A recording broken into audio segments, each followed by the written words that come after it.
Hello everyone, I am Dr. Megha Chaturvedi, co-founder of Shreyas and founder of CR Veda। और मेरी जो specialisation है वो skin, hair and liver पे है। तो आप हमसे कनेक्टेड रहिए ताकि आप भी कंफ्यूज ना हो और क्या सही है उसको फॉलो करें।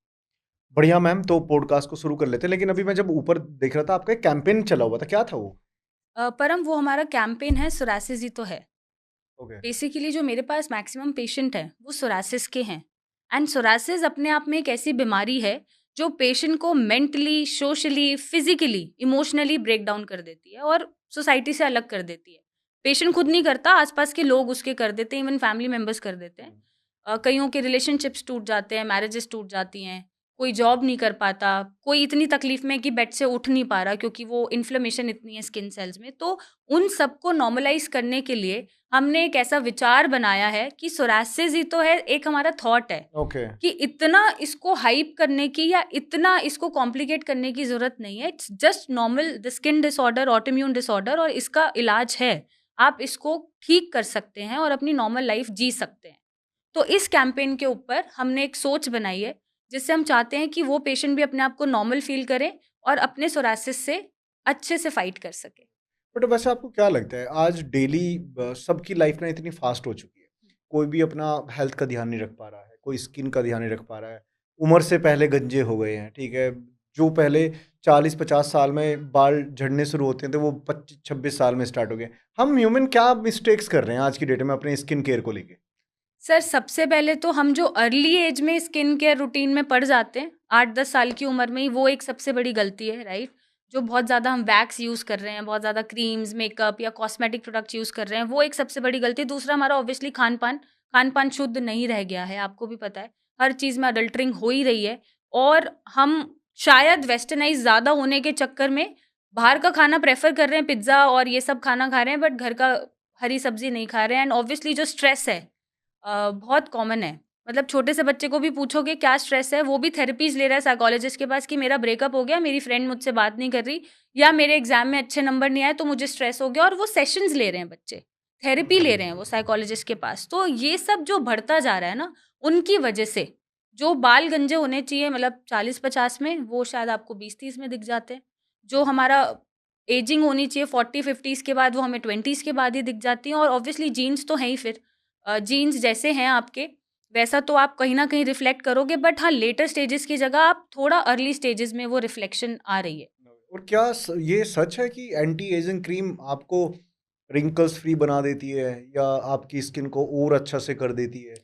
सर, एंटी एजिंग क्रीम नहीं कर सकती, बट आप खुद अपनी एजिंग रिवर्स कर सकते हैं, थोड़ा-सा अपने ऊपर ध्यान देके। किन चीज़ों का ध्यान रखें? सबसे पहले तो एक्सरसाइज करनी कर देनी चाहिए शुरू आफ्टर 20s ही।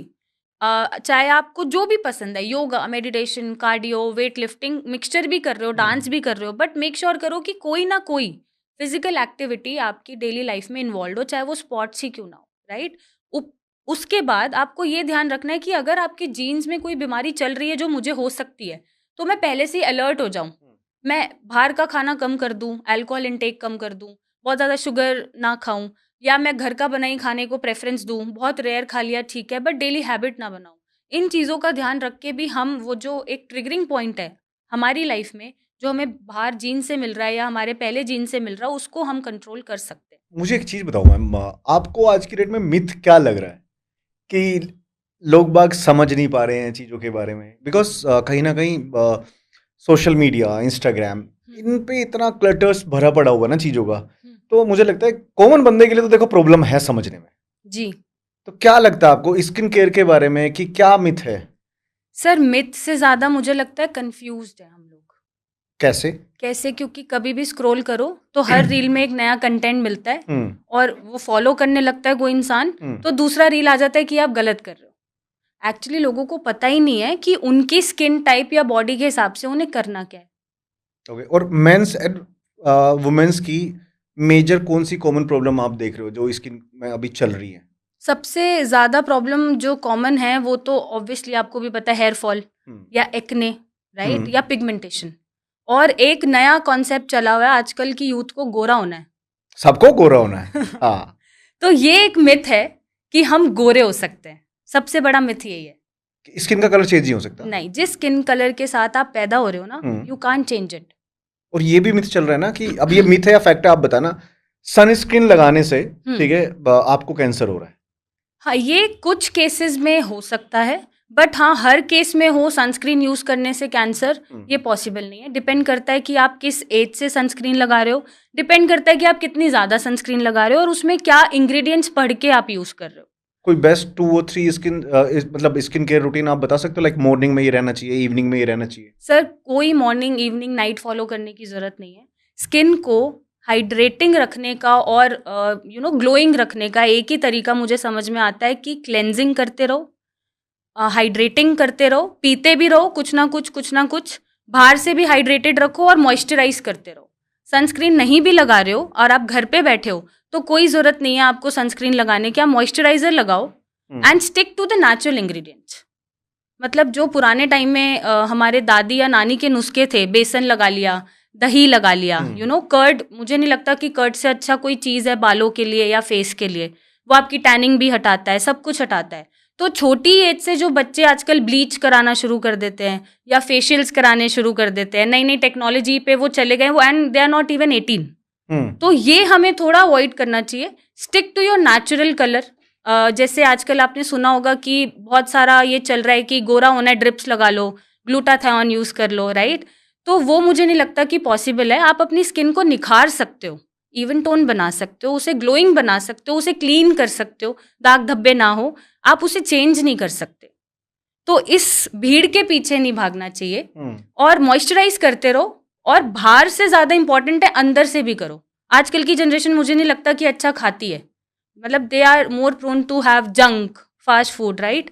पार्टी करनी है, बाहर फ्रेंड्स के साथ जाना ही है, कोई भी फॉलो नहीं करता कि हमें फ्रूट्स खाने हैं या नारियल पानी पीना है या हमें सीड्स खानी है या ग्रीन वेजिटेबल्स खानी है। आजकल का जनरेशन तो ग्रीन वेजिटेबल्स प्रेफर ही नहीं करता, खाता ही नहीं है, स्मेल आ रही है, देखने में अच्छा नहीं लग रहा।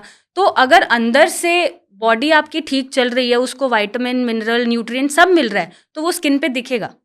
Okay, right? जैसा बोलते हैं जैसा अन्न वैसा मन, राइट?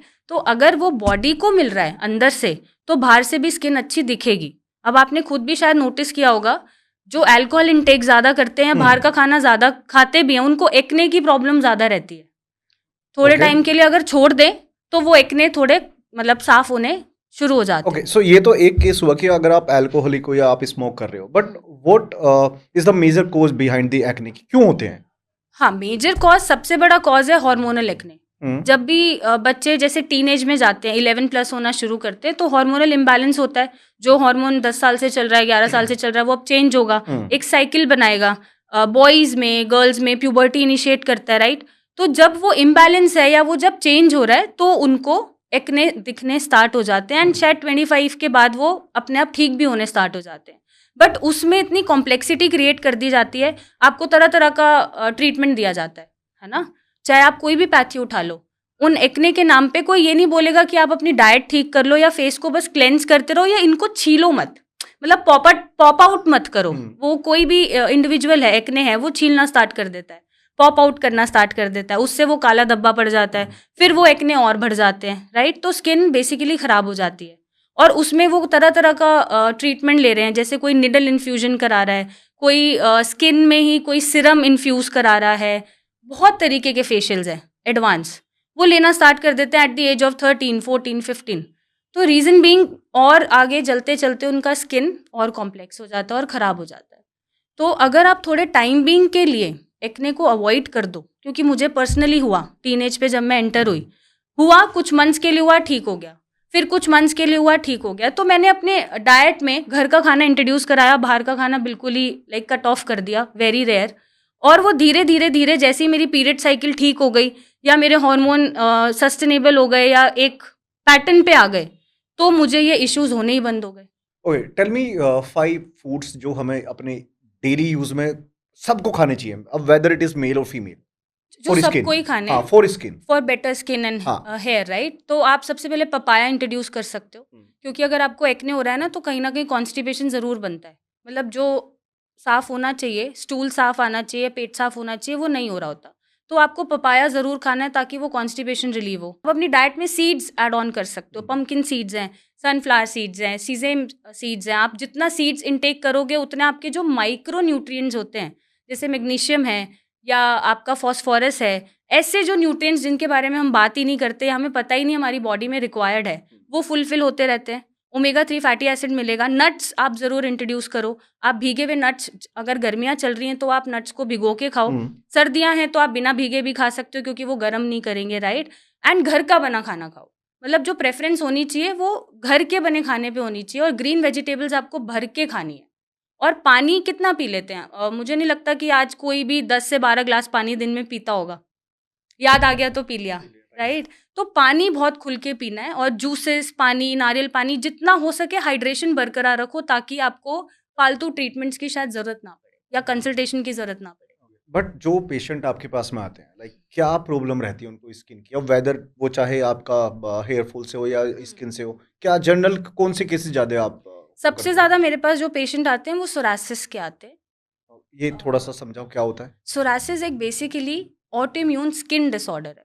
मीन्स ये हो तो इम्यूनिटी की वजह से रहा है, क्योंकि हमारी बॉडी की इम्यूनिटी अपने आप को ही अटैक करना शुरू कर दिया उसने, और स्किन सेल्स को उसने टारगेट कर लिया, राइट। जनरली इम्यूनिटी का काम है हमें इन्फेक्शन से बचाना या हमारे फेवर में काम करना, बट वो आपकी दुश्मन बन गई और स्किन सेल को टारगेट करके उसने स्किन सेल्स को रैपिडली ग्रो कराना स्टार्ट कर दिया। ओके। जिसकी वजह से स्किन सेल्स पे इन्फ्लेमेशन, रेडनेस, बर्निंग और स्किन तो वो झड़ती भी नजर आती है। पैचेस भी तो आ जी, जाते हैं ना, जी, और कुछ लोगों की पैचेस ना भी, हाथों पे स्किन फट भी जाती है। कट्स लगते हाँ। हैं, हाँ, और फिर बहुत ज़्यादा बर्निंग, इचिंग जैसी सिम्टम्स आते हैं। तो ये सोरासिस होता है। ओके, तो वो कहाँ पे, लाइक मतलब आपके हेड में या फेस पे या कहीं पे भी हो जाते एनीवेयर हैं? सर, एनीवेयर, और कहीं भी हो उसकी सकता क्या है। है बेसिकली, अगर कोई किसी को अगर हो रहा हो तो क्या उसके लिए वो रेमेडीज कुछ ऐसी है?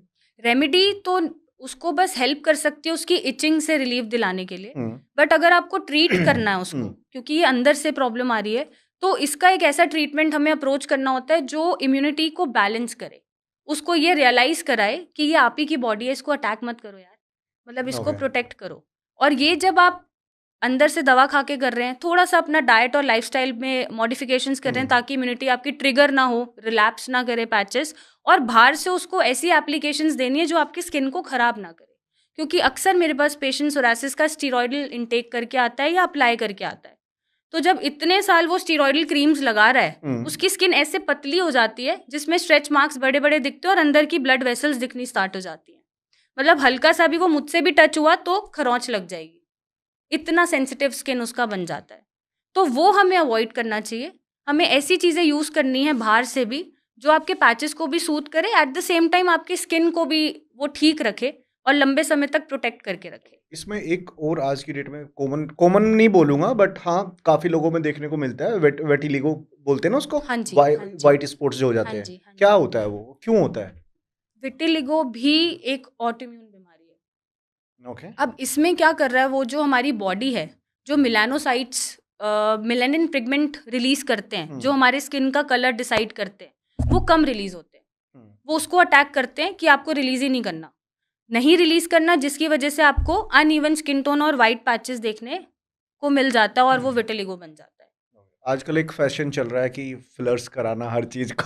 जी, क्या टेक है आपका फिलर बुटॉक्स को लेके? Sir fillers and Botox personal choice है, राइट। अगर आपको लग रहा है कि एज के बाद आपका कोई भी फिगर खराब हो रहा है या आपका फेस स्ट्रक्चर खराब हो रहा है और आपको मैटर कर रहा है ना, अगर तो मैटर नहीं करना चाहिए। जैसे अब आप लेसिक भी देखोगे तो बहुत लोग लेसिक नहीं प्रेफर करते। इवन मैंने इतने आई डॉक्टर से मैं मिली हूँ जो खुद स्पेक्स लगा के पेशेंट को देखते हैं। तो एक कॉस्मेटिक कंसर्न वहाँ पे आ जाता है। अगर तो आपका काम है कि ऑल टाइम आपको कैमरे पे रहना है, स्क्रीन पे रहना है, आप पब्लिक फिगर हो, हमेशा मीडिया में ही रहना है, तो वो आपकी पर्सनल चॉइस है। अगर आप करेक्शन कराना चाहते हो तो करा सकते हो, बट उसके भी फिर अपने रेपरकशंस होते हैं।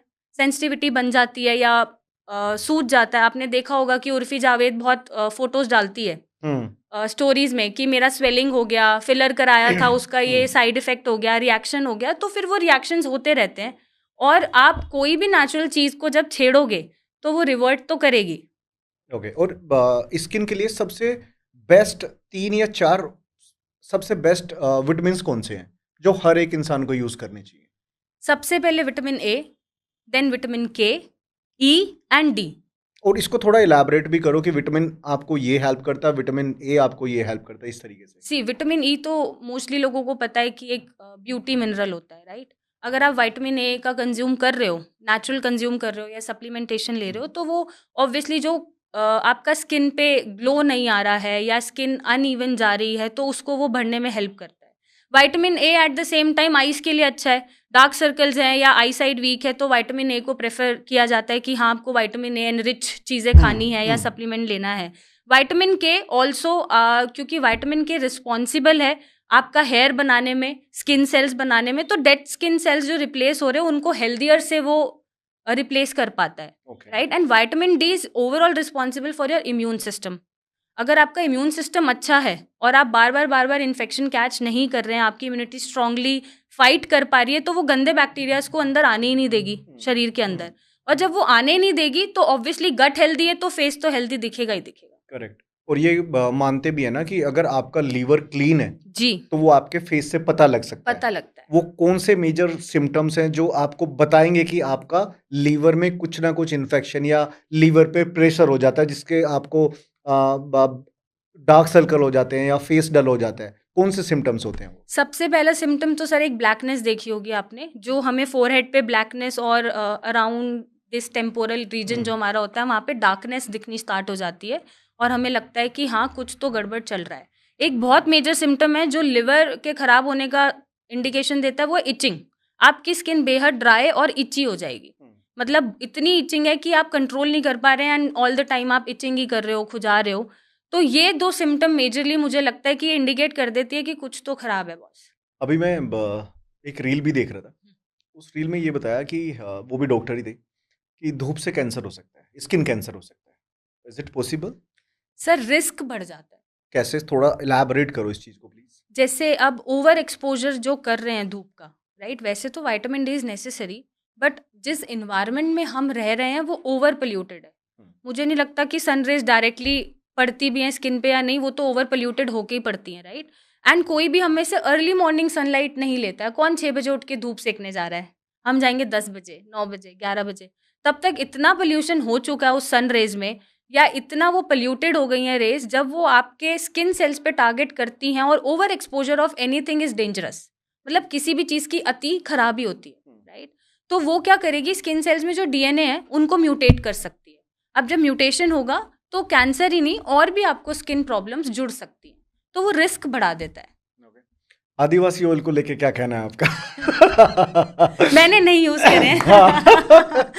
जी, तो वो सर ऐसे कहना किसी को डायरेक्टली मुझे नहीं लगता कि मेरे मैं आपका टेक जानना चाह रहा हूँ। सी, जी हम ये इसलिए नहीं कर रहे हैं कि हमको उनको डीफेम करना है, ठीक है? जी, बट मैं ये क्लैरिटी एज ए डॉक्टर आपसे चाहता हूँ कि बिकॉज कहीं ना कहीं मुझे ऐसा लगता है कि जो इन्फॉर्मेशन यहाँ से जाए ना वो बड़ी ऑथेंटिक हो। जी आदिवासी को लेके बहुत सारे लोगों ने बनाया, और अभी अंबानी वाली वो रील देखी थी आपने जी जी, कि जब इतना बड़ा आदमी अपने बाल नहीं बचा पाया तो Exactly. आदिवासी का बचा पाएगा। Very much true.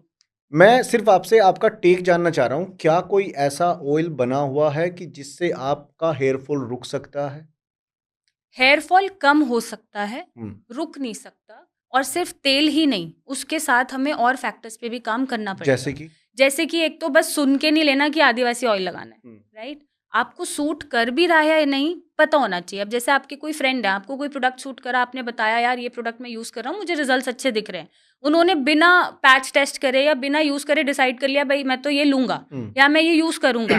अगर उन्हें लग भी रहा है कि नहीं सूट कर रहा, नहीं मेरा हेयर फॉल बढ़ रहा है, मुझे प्रॉब्लम हो रही है, इचिंग हो रहा है, डैंड्रफ हो रहा है, तो वो दिल कीप यूजिंग इट क्योंकि आपने बताया था। तो वो ये स्विच नहीं करेंगे प्रोडक्ट को, राइट?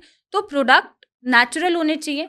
साथ ही साथ पहले आप ये डिसाइड करो कि क्या आपको सूट कर रहा है या नहीं कर रहा। ज़रूरी नहीं है कि आपका हेयर टेक्सचर स्ट्रक्चर सेम हो जैसा औरों का है, डिफरेंट हो सकता है। इंडिविजुअल का स्किन हेयर सब अलग हो जाता है, राइट?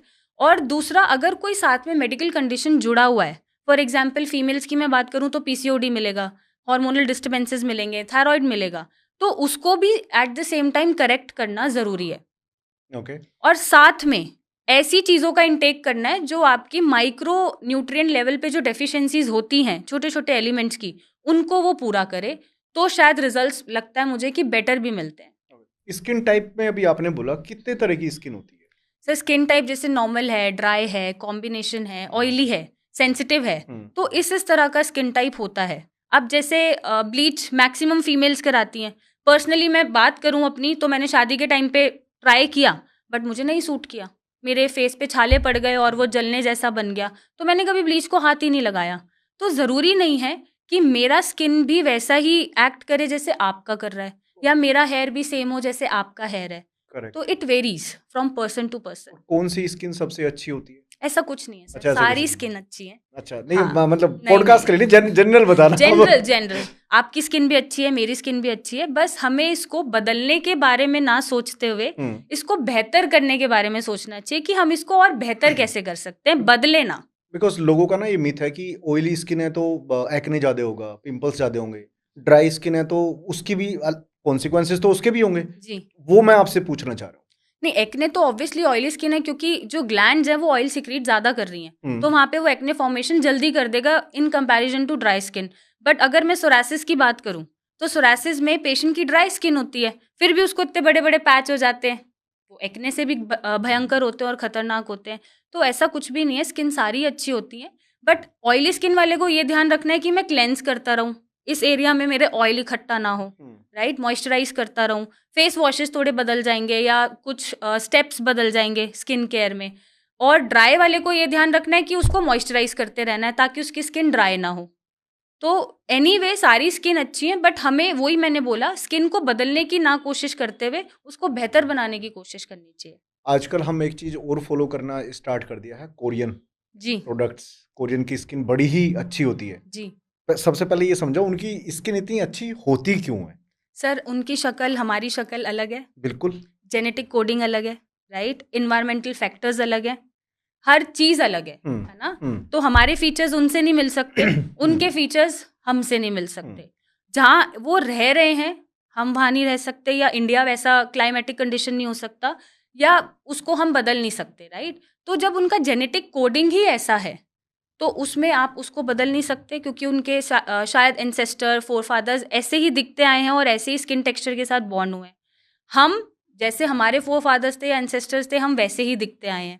तो कोरियन स्किन केयर रूटीन सिर्फ एक ही चीज एम कर रहा है कि अपनी स्किन को कैसे और ग्लोइंग बनाना है या क्लीन बनाना है। हम गलत इंटरप्रेट कर रहे हैं कि हम कोरियन स्किन को ही बना दें, वो हाँ, पॉसिबल नहीं है। तो ऐसे 3 टिप्स बताओ आप कि आपकी नेचुरली स्किन आपकी ग्लोइंग हो जाए। सर सबसे पहला स्टेप है क्लेंजिंग।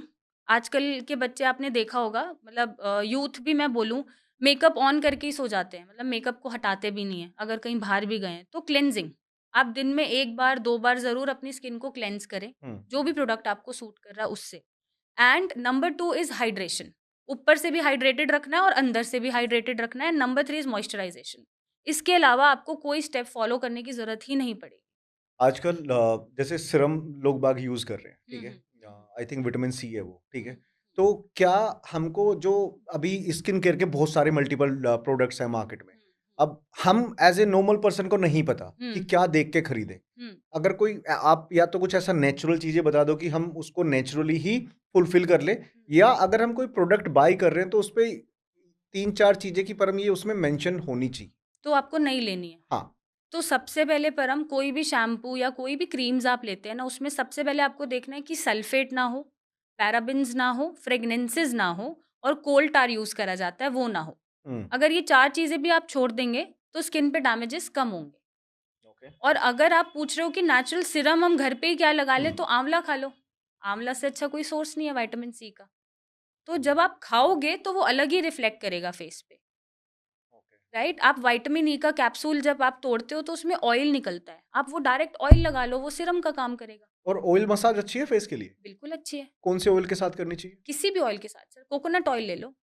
ऑलमोस्ट हर स्किन टाइप पे कोकोनट ऑयल बैठ जाता है, मतलब ओके। कोई भी साइड इफेक्ट या कोई भी सेंसिटिविटी वो नहीं बनाता है।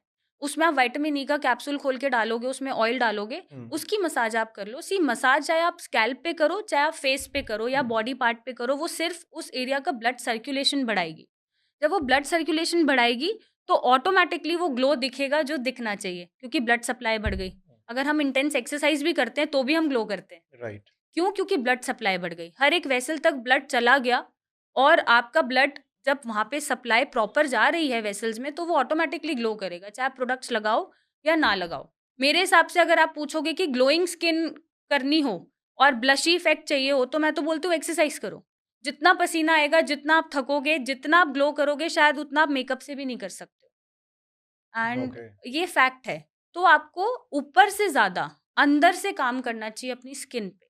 आजकल एक ट्रेंड और चला हुआ है अंडर आई क्रीम, हुँ, कि रात को आपको नाइट क्रीम लगा के हुँ, सोना है। बट मैंने आयुर्वेदा में ये मेंशन भी है कि आपको अपने फेस पे कोई भी ऐसा प्रोडक्ट रात को नहीं लगाना चाहिए जब आप सो रहे हो। जी। ये कितना सच है? ये एब्सोल्युटली सच है सर। जैसा मैंने अभी मेंशन भी किया था कि मेकअप लगा के ही सो जाते हैं, वॉश भी नहीं करते हैं। तो जितना आप अपनी स्किन को फ्री छोड़ोगे, सेल्स में ऑक्सीजन जाने के लिए, उतना आपके सेल्स अच्छा काम करेंगे और स्किन अच्छी रहेगी। अब आप उसमें भी कोई क्रीम लगा के सो जाओ, तो ऑब्वियसली एक बैरियर बन गया, ब्लॉकेज आ गई। हर स्किन सेल्स तक तो ऑक्सीजन गया ही नहीं, और एटलीस्ट सोते हुए तो कोई चीज़ नहीं लगानी चाहिए। तो ये एब्सोल्युटली सच्चाई है इस बात में, क्योंकि मैं पर्सनली भी कुछ भी प्रेफ़र नहीं करती कि मैं रात को भी बाम लगाऊँ या मॉइस्चराइज़र लगाऊँ। बस फेस वॉश कर लिया, इनफ। या रोज़ वाटर से धो लिया, या ठंडे पानी से मुँह धो लिया। इससे अच्छा कोई मुझे नहीं लगता कि कोई है, पैतरा है अपनी स्किन को अच्छा रखने का। और मैं अगर आपसे पूछूं बेस्ट फेस वॉश आप कौन से रिकमेंड करोगे? टॉप 3 बता दो। टॉप 3 सर हमने खुद अपना सीआयुर्वेदा में निकाल रखा है। फेस वॉश निकाल रखा है। सोरासिस पेशेंट के लिए हमने प्रोडक्ट्स निकाल रखे हैं जो स्टेरॉइडल फ्री हैं, जो सिर्फ़ नेचुरल इंग्रीडिएंट से बने हुए हैं।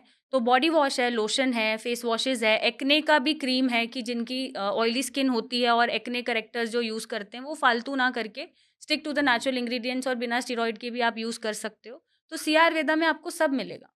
ओके, सोराइसिस का मैं एक ना सवाल आपसे बीच में पूछना भी चाह रहा था। जब स्किन थिन हो जाती है, हुँ। उसके बाद क्या कोई ऐसी तरीका है, कोई ऐसे प्रोडक्ट हैं जो आप उनको वो रिकवर कर सकता है पेशेंट? सर अगर आप प्रोडक्ट अफ़ोर्ड नहीं भी कर सकते हैं ना, तो नारियल तेल में कुछ कपूर मिला के हुँ, अपनी स्किन पे अप्लाई कर लो। तो जो ओके। सोरासिस के पैचेज़ में इचिंग और बर्निंग और फ्लेकिंग ड्राइनेस बन रहा है, वो भी कंट्रोल हो जाएगा। और आपको कोई महँगे प्रोडक्ट अगर आप अफ़ोर्ड नहीं कर पा रहे हो, हुँ, या उतना आप स्किन केयर में नहीं जा पा रहे हो, स्टेरॉइड से भी बच जाओगे और आपकी अफ़ोर्डेबिलिटी भी निकल जाएगी। अच्छा, मैं ना एक सर्वे और पढ़ रहा था। आजकल क्या है, लोगों के यहाँ पे ना हुँ। मतलब हेड पे बीच में बहुत बड़े-बड़े पैचेज़ हैं। वो भी सोराइसिस है? अगर उसमें पपड़ी झड़ रही है निकल के, हुँ, और वो पैचेस हेयर लाइन, नेक, ईयर हुँ, के पीछे आ रहे हैं, हुँ। तो यस सोरासिस हो सकता है। नहीं तो वो सीबोरिक डर्मेटाइटिस भी हो सकता क्यों है। होता है बेसिकली? सर सोरासिस तो जैसा मैंने बोला हुँ, कि ऑटोइम्यून है, तो हुँ, स्कैल्प पे भी होता है, हुँ, और आजकल के जो जनरेशन में पाया जा रहा है हुँ। वो स्कैल्प पे ही सबसे ज़्यादा पाया जाता है, राइट? ओके। इम्यूनिटी भी एक तो फ़ेवर में काम नहीं कर रही, और मेबी जो ओवर यूज़ ऑफ वैक्स है, जेल्स हैं, ड्रायर्स हैं, हीटिंग मटीरियल ज़्यादा यूज़ करा जाता है स्टाइलिंग के लिए, उनसे वो चीज़ें ट्रिगर हो जाती हैं या एग्रावेट हो जाती हैं, राइट? ओके। और बाकी जो सीबोरिक डर्मेटाइटिस है, वो नॉर्मली डैंड्रफ जैसा आपके सर पे बना रहेगा। हुँ, तो वो सिर्फ़ आपकी जो स्किन है उसको ड्राई कर रहा है, और वो डैंड्रफ की फ़ॉर्म में निकल रहा है, डेड स्किन सेल्स निकल रहे हैं। एक ये इश्यू है, और एक एलोपेशिया है, जो which also comes under autoimmune disorder, आपने सुना हुँ, होगा। तो एलोपेशिया में वो पैचेज़ बनने स्टार्ट हो जाते हैं, और वो बाल्डनेस क्रिएट होनी स्टार्ट हो जाती है, और धीरे-धीरे आप पूरे ही बाल्ड हो जाते हैं, राइट? ओके। तो ये भी, ये कंसर्न्स की वज़ह से स्कैल्प पे इश्यू आते हैं। रीग्रोथ पॉसिबल है हेयर की? हाँ, है। 100% मैं नहीं बोलूँगी, बट क्योंकि मैंने अपने पेशेंट्स में कर रखी है, क्या केस तो था, थोड़ा-सा डिस्कस करो प्लीज़? पेशेंट का केस ये था सर, हुँ, पेशेंट फीमेल थी, हुँ, राइट? और एलोपेशिया था उसको, यूनिवर्सालिस, मतलब पूरा ही स्कैल्प उसका बाल था, और इतना एक पैच था उसके सर पे, राइट? अब उसने उस पैच को ऐसे स्टाइल करा हुआ था कि वो आगे बाल दिख रहे थे, पीछे से पूरा वो बाल था। जब वो हमारे पास आए और वो हिस्ट्री ली, हमने एग्ज़ामिन किया, हुँ। तो हमने देखा कि इन्होंने ये फेविकॉल से चिपका रखे हैं बाल आगे, क्या बात करते हो? इसलिए ये ऐसे दिख रहे हैं। तो हमने बहुत जब क्वेश्चनिंग करी और बहुत काउंटर किया, तब उन्होंने एंड में एडमिट करा कि हाँ, ये मैंने फेविकॉल से ऐसे चिपका रखे हैं, नहीं तो वो बस एक सेंटर में ही एक पैच था, बाकी वो पूरे बाल थे। तो जब हमने उनका ट्रीटमेंट चलाया, प्रोडक्ट्स भी दिए, मेडिसिन्स भी दी चीज़ों को करेक्ट करने के लिए, राइट? अगर उनमें हार्मोनल इम्बैलेंस चल रहा है या डीएचटी का प्रॉब्लम की वजह से बालनेस आ रही है, उसको ब्लॉक करने की दवाइयाँ दी, और नेचुरल तरीके से कोशिश करी कि हम ला पाएँ, तो हम उनके पूरे स्कैल्प पे छोटे-छोटे बेबी हेयर्स ला पाए थे। ओके। राइट? तो ये 3-4 महीने कुछ ट्रीटमेंट चला, बेबी हेयर्स आए जैसे शेव ऑफ करने के बाद आते हैं, और उससे पहले आज तक कभी नहीं उनको बेबी हेयर्स आए थे। और इस वजह से उनका डिवोर्स और ये सब हो गया था, राइट। पति ने उनको छोड़ दिया था, सेपरेशन हो गया था। एंड फिर उसके बाद जब थोड़े थोड़े बाल आ गए और स्कैल्प कवर हो गया, तो उन्होंने ट्रीटमेंट क्विट कर दिया, है ना, ओके। कि इतना आ गया काफ़ी है, ये ढक गया, उससे ज़्यादा मुझे कुछ नहीं। मैम आपका लेजर ट्रीटमेंट पे क्या टेक है? बिकॉज़ बहुत सारे लोग इस चीज़ को आज की डेट में ना एज़ ए नॉर्मली कराने लग रहे हैं कि किसी ने फेस का कराया, किसी ने हैंड का कराया, किसी ने हेयर लाइन बनाई। हम्म। इसके क्या डिसएडवांटेज आपको लगते हैं? सर पहले तो देखो, एडवांटेजेस ऑब्वियसली उनके हिसाब से बहुत है कि हम अच्छा दिख रहे हैं, ऑब्वियसली हमें बार बार वैक्स नहीं कराना पड़ रहा है एंड ब्ला ब्ला, इंडिविजुअल के हिसाब से बदल सकते हैं। बट अगर मैं बात करूँ डिसएडवांटेजेस की, तो भगवान ने जब हमें हेयर दिया है ना किसी भी पार्ट पे, चाहे आर्मपिट्स हैं, चाहे वो हमारा ग्रियोन रीजन है, प्राइवेट पार्ट्स हैं, वो इसलिए दिया है ताकि हम बाहर के इन्फेक्शन को फाइट कर सकें, और वो जो हेयर है वो बैरियर बना देते हैं between the infection and your organ. Hmm. अब जब आपने बैरियर ही हटा दिया, तो आपके ऑर्गन्स में इन्फेक्शन के चांसेस अपने आप ही बढ़ गए। जैसे हमारे नॉस्ट्रल्स में भी बाल हैं, क्यों है? ताकि डस्ट पार्टिकल्स या तरह तरह का इन्फेक्शन जल्दी से नाक के अंदर ना जाए, तो वो एक बैरियर क्रिएट कर दिया। अब उस बैरियर को ही जब हम हटा देते हैं, तो ऑब्वियसली जो चांसेस ऑफ इन्फेक्शन है हमारे लेटर एजेस में, वो बढ़ जाते हैं। हुँ। वो हम प्रोन हो जाते हैं कि हमारा बैरियर तो है नहीं, अब बाल तो है नहीं, वो सीधा हमारे पोर्स में ही जाएगा या स्किन में ही जाएगा, और जब वो प्राइवेट पार्ट से जाएगा या हमारे ग्रियोन रीजन से जाएगा, तो वहाँ पे वो उसकी पीएच को भी डिस्टर्ब करेगा। ओके। बालों की वजह से हमारे ग्रियोन रीजन का पीएच भी मेंटेन रहता है। हुँ। अब जब बाल ही नहीं है, तो पीएच ऑब्वियसली थोड़ा बहुत हिलेगा, स्वेलिंग, इचिंग, बर्निंग, और फीमेल्स में स्पेशली जो चांसेस होते हैं इन्फेक्शन के या सर्विसाइटिस जैसी कंडीशंस होती हैं, जहाँ इन्फ्लेमेशन हो जाती है सर्विक्स की, वो बढ़ना स्टार्ट हो जाती है। एंड ये जो लेज़र करा रहे हैं ना, ये इस अपने कॉन्टेक्स्ट से करा रहे हैं कि बाल ही नहीं आएँगे। जबकि ये जो लेज़र रिमूवल नहीं होता है, ये रिडक्शन होता है। बस आपके हेयर को रिड्यूस करता है। बार-बार, बार-बार, बार-बार। ये रिमूवल बिल्कुल नहीं करता है। अच्छा, जी, मतलब रीग्रोथ हो जाती है फिर बाद होती में? है। ऑब्वियसली सर, बाल हैं तो वो बढ़ेगा ही बढ़ेगा, बट जहाँ वो 2 महीने में बढ़ रहा है, वो 6 महीने में बढ़ जाएगा। ओके। ऐसा नहीं है कि बाल नहीं बढ़ेगा। आप किसी भी पेशेंट से एक्सपीरियंस पूछ लेना है, किसी भी बंदे से जिसने ये ट्रीटमेंट लिया हो, कि बाल आने बंद हो जाते हैं, ऐसा होता है, वो यही बोलेगा नहीं आते तो हैं, हुँ। बट साल में आ गए, 6 महीने में आ गए, 4 महीने में आ गए, तो वो स्पैन बढ़ा देता है ग्रोथ अच्छा, का। वो ओके। हमेशा के लिए आए ना ग्रोथ, ऐसा नहीं करता है वो। बट आप अलग लेट्स एग्ज़ाम्पल लेज़र ट्रीटमेंट में अगर आपने ब्लॉकेज कर दी है, हाँ, तो फिर तो स्किन में भी प्रॉब्लम होती होगी, बिल्कुल, इन्फेक्शंस होते बिल्कुल, होंगे? वही जैसा मैंने बोला, क्योंकि हुँ। डायरेक्ट पोर में ही जा रहा है इन्फेक्शन, या कोई भी एक्सपोज़र है हुँ। बैक्टीरियल या किसी भी ऐसी चीज़ का, फॉरेन मटीरियल का, वो डायरेक्ट आपकी स्किन में इन्फ्यूज़ हो रहा है। बैरियर हुँ। तो वो हट ही गया। अब जब बैरियर हट गया और बार-बार, बार-बार लेज़र ट्रीटमेंट आप करा रहे हो, तो स्किन की सेंसिटिविटी भी बढ़ती है, हुँ। और है तो वो रेडिएशन ही। उसके एक्सपोज़र से या ज़्यादा एक्सपोज़र से स्किन कैंसर के चांसेस भी बढ़ते हैं, राइट? और डैमेजेस भी होती हैं, फर्दर डैमेजेस भी होती है। आप पूछना किसी ने अगर लेज़र ट्रीटमेंट कराया है, ट्रीटमेंट करने से पहले एक फॉर्म साइन कराया जाता है कि किसी भी तरह का रिएक्शन, इन्फ्लेमेशन, स्किन पे कोई भी डैमेज के लिए हम रिस्पॉन्सिबल नहीं है। आप अपनी मर्ज़ी से करा रहे ये कॉन्सेप्ट तो मेरे को ना समझ ही आता है, कभी आप ऑपरेट करने जाओ हैं। कहीं पे डॉक्टर पहले ही फॉर्म फिल करा लेता है कि भैया आप जी, जियोगे, मरोगे, मेरे पे ज़िम्मेदारी एग्ज़ैक्टली, नहीं है। Exactly. Okay, tell me one thing, मैं अभी एक केस भी देख रहा था कि कुछ लोगों ने ना अब लेट्स एग्जांपल आपको स्किन इन्फेक्शन हुआ है, ठीक है? आप बताना कि आपके पास में ऐसे पेशेंट आए या नहीं आए हैं। किसी को व्हाइट पैचेस है। लोग बाग को पता क्या मिथ है? जी। ब्लैक मैजिक हो रखा है भाई हमारा। हाँ जी सर, आए हैं ऐसे पेशेंट? बहुत पेशेंट्स हैं। कोई केस शेयर करो जैसे प्लीज़? सोरासिस का पेशेंट आया मेरे हुँ। पास, वो मुझे आके बोलता है, कहीं से भी आया, स्पेशली जो उत्तराखंड साइड के होते हैं या हिमाचल साइड के होते हैं, हुँ। कि यूपी साइड के भी इनफैक्ट, कि मैम हमने इसका इतनी जगह झाड़ा लगवा लिया, इतनी जगह मन्नतें मांग ली, ये पैचेस ठीक ही नहीं हो रहे और बढ़ते जा रहे हैं। वो झाड़ा लगवा रहे हैं इन चीज़ों के हाँ, लिए। वो झाड़ा लगवा रहे हैं इन चीज़ों का, क्योंकि जहाँ से वो आ रहे हैं, मतलब I don't want to mention that particular name, मतलब वो जहाँ से भी आ रहे हैं, डज़न्ट मैटर कि वो किसी भी हुँ, सिटी से आएँ, हुँ, कहीं से हुँ। भी आएँ, वहाँ पे ये धारणा है कि आपको ऐसा कोई प्रॉब्लम हो हुँ। गया, सोरायसिस जैसा, विटिलिगो जैसा, तो आप हमसे अलग हो गए हैं, आप अब से अलग खाएँगे, अलग रहेंगे, हम आपके साथ कोई भी चीज़ शेयर नहीं करेंगे, और आप पे कोई ऊपर काला जादू है या किसी ने कुछ करा रखा है, जिसकी वज़ह से आपको ये कॉम्प्लिकेशन हो रहे हैं। बाप रे! ऐसा अभी भी होता है क्या? वो जी। छुआ-छूत की जो पहला अभी भी है सर, अभी भी है।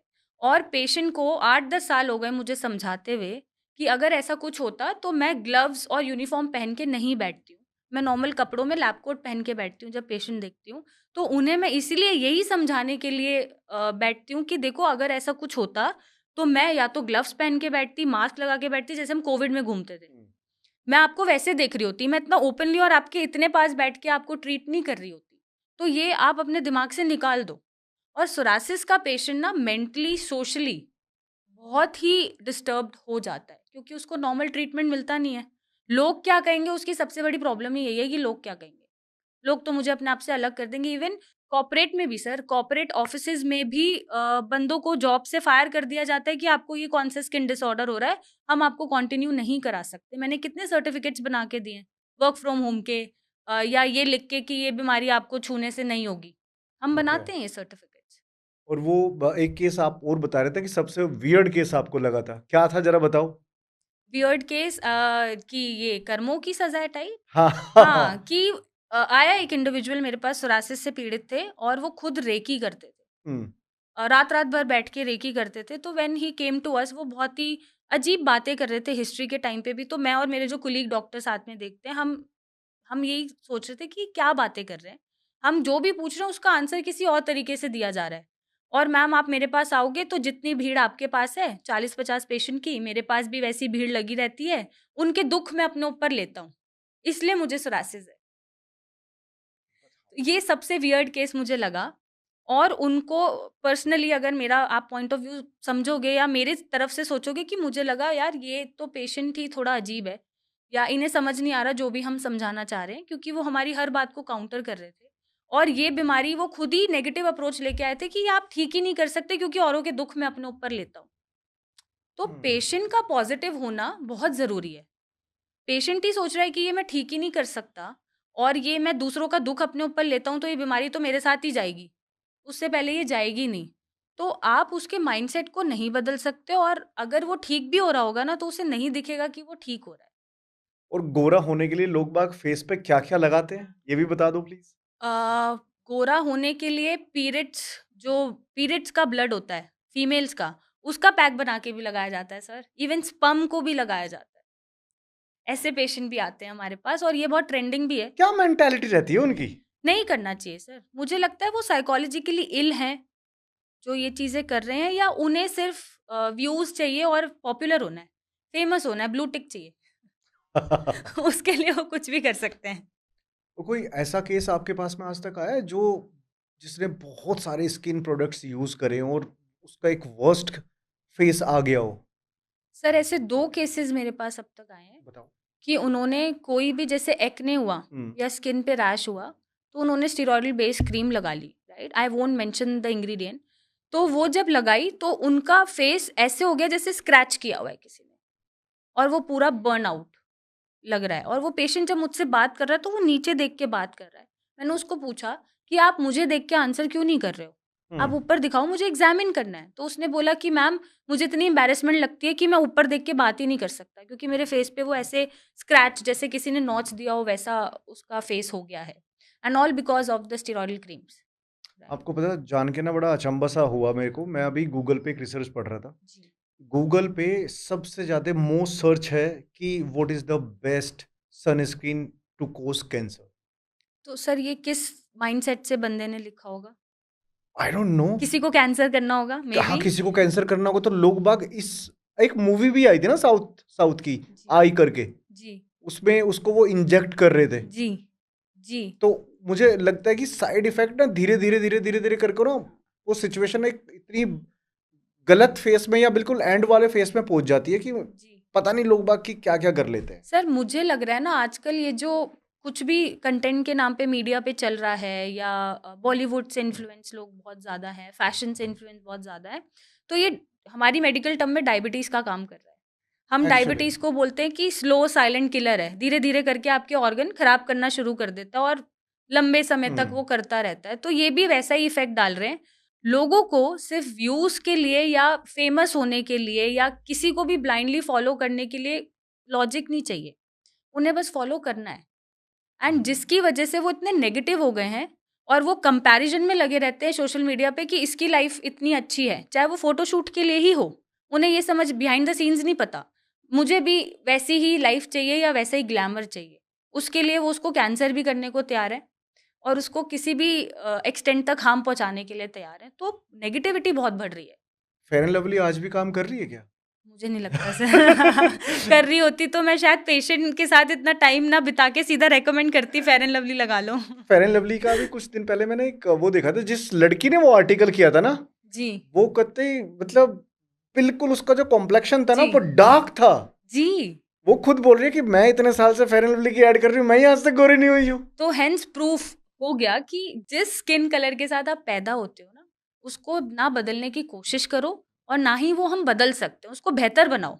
कैसे आप बेहतर बनाए? 3 टिप्स आप ये ऑडियंस है दीजिए इनको। इनको गोरा मतलब अब वही वाली बात है, लोगों को ऐसा जी, लगता है कि भाई जी, हम काले हैं तो गोरे हो जाएंगे। भाई स्किन टाइप तो आपका सेम रहेगा, आप उसको बिल्कुल। कैसे हेल्दी बना सकते हो, उसके लिए क्या टिप्स है? सबसे पहला टिप है एक्सेप्टेंस। जो भी कलर है आपकी स्किन का, आप बहुत ही ब्यूटीफुल हैं और अपने आप में आप पूरे हैं। आप अपने स्किन कलर को प्लीज़ एन्जॉय करें और उसमें कंफर्टेबल रहें। नंबर 2, आप जितना हो सके हेल्दी चीज़ें, घर की बनी चीज़ें खाएँ। नेक्स्ट आपको ध्यान रखना है कि आपको बाहर लोगों का सुन के कुछ भी नहीं करना है। जो चीज़ सूट कर रही है उसे ही फॉलो करें। स्किन कलर को ना बदलें, उसे बेहतर बनाएँ and yes, obviously hydration, moisturisation is the key factor. ये आप फॉलो करते रहें, आपकी स्किन ऑटोमैटिकली बेहतर रहेगी। And thank you everyone. आप पॉडकास्ट देखते देखते अगर यहाँ तक आ चुके हो तो जो जो चीज़ें हमने डिस्कस करी है, ऐसी किसी भी समस्या से अगर आप जूझ रहे हो तो कोई ज़रूरत नहीं है जूझने की। डिस्क्रिप्शन में सारी डिटेल्स है मैम की, मैम से आप कंसल्ट कर सकते हो। क्यों ma'am? Thank you. Yes, of course. Done. Thank you ma'am. Thank you. Thank you everyone.